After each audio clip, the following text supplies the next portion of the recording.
आपके चैनल के माध्यम से सबसे पहले मामा जी की पुण्यतिथि पे सभी साथियों को और साथ ही हमारे पूरे क्षेत्र की तरफ से पुण्यतिथि पे मामा जी को नमन करते हैं। उन्हें बीच में एक सामाजिक कार्यक्रम था, उसी दौरान मुझे जानकारी मिली और बामणिया जी के बामणिया इस स्थल के बारे में, मामा जी का यहाँ का जो समाधि स्थल के बारे में, तो मैं आया था और उस दिन मैंने हमारी बहनों से मैंने कमिटमेंट किया था कि मैं अवश्य पुण्यतिथि पे आऊँगा और उस दिन कैसी क्या व्यवस्था रहती है उन सारी चीज़ों को देखेंगे।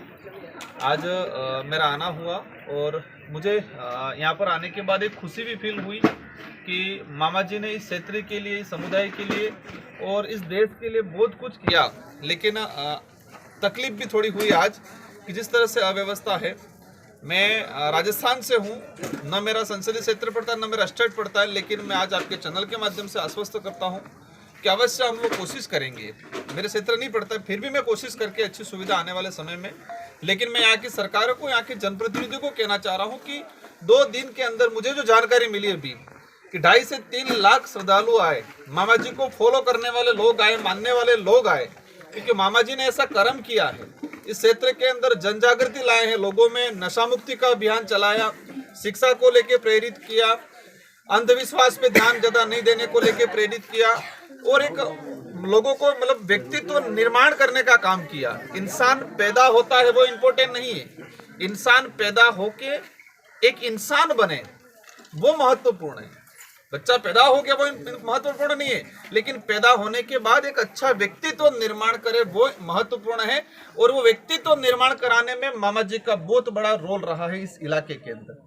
प्रत्येक व्यक्ति को कई कहावतों में कहा जाता है, कई ग्रंथों में कहा जाता है कि इंसान पैदा हो गया लेकिन उसका व्यक्तित्व निर्माण नहीं हुआ, उसके विचार सही नहीं है, तो वो जानवर से भी बदतर है।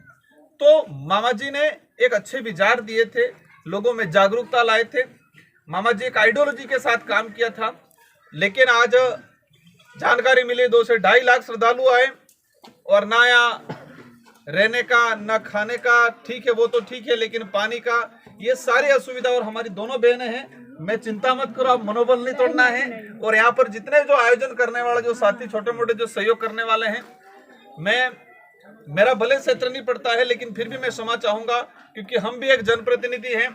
और मैं मध्य प्रदेश की सरकार से कहना चाहूंगा, आप हजारों लाखों करोड़ रुपए इधर इधर खर्च करते हो। मामा जी के आदिवासी बाहुल्य क्षेत्र में उन्होंने बहुत बड़ा योगदान दिया है, तो सरकार की जिम्मेदारी बनती है कि इस आयोजनों को वो हैंडओवर करे और हैंडओवर करने के बाद अच्छा आयोजन कराएं। यहाँ के जनप्रतिनिधियों को ये नाला जो बीच में पड़ता है एक अच्छा सा पुल बन जाए, ब्रिज टाइप बन जाए, एक एनीकट बन जाए और एक आने जाने का सड़क का व्यवस्थित बन जाए, आसपास के इलाके गार्डन के रूप में डेवलप हो जाए। इस तरह से प्रयास कर सकते हैं लेकिन नहीं हो पाया है। भले यहाँ की सरकारें करे नहीं करे, यहाँ के जनप्रतिनिधि करे नहीं करे, लेकिन मैं यहाँ के जो आयोजन वाले हैं उनसे अनुरोध करना चाहूंगा, आप संपर्क करते रहना, हम लोग कुछ मदद करेंगे आने वाले समय में और आने वाले समय में शानदार आयोजन कराया जाएगा। धन्यवाद। भक्तों ने यहाँ मांग रखी थी, हस्ताक्षर अभियान भी चलाया था, मामा जी को भारत रत्न दिया जाए, केंद्र सरकार से मांग करिए, हस्ताक्षर अभियान भी चलाया है। आपने अगली बार जब आए थे आपने ये कहा था हमारे चैनल के माध्यम से कि हम संसद में ये प्रश्न उठाएंगे। बिल्कुल शायद आप तो जानकारी नहीं आ पाई होगी, बिल्कुल आपकी भावना को मैं समझते हुए शायद आप तक सूचना आई होगी, मैं प्रधानमंत्री जी से मिला था और प्रधानमंत्री जी से मैंने 3 लोगों के भारत रत्न की डिमांड की है। जयपाल सिंह मुंडा, गोविंद गुरु, बिरसा मुंडा और चौथी अपने मामा बालेश्वर जी, चार लोगों के लिए मैंने भारत रत्न की डिमांड की है। और प्रधानमंत्री जी से मेरी जो मुलाकात हुई थी उस मुलाकात में इस बिंदु पे स्पेशल और मैंने उनको डिजायर दिए कि मामा बालेश्वर जी को भी भारत रत्न मिलना चाहिए और उनको भी छोटा मोटा जानकारी था, मैंने विस्तृत बताया तो उन्होंने कहा है।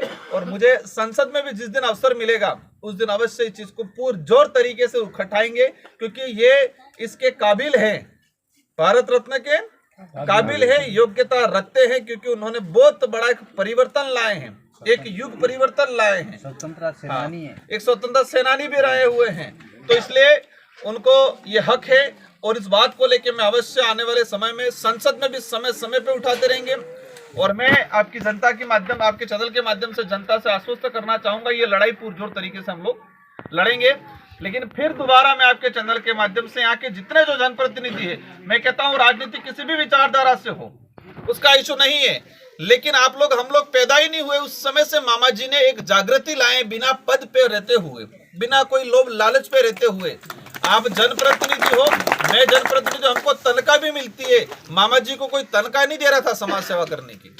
इसके बावजूद भी मामा जी ने अपना व्यक्तित्व, जीवन पूरा त्याग कर इस क्षेत्र में जागृति लाए हैं।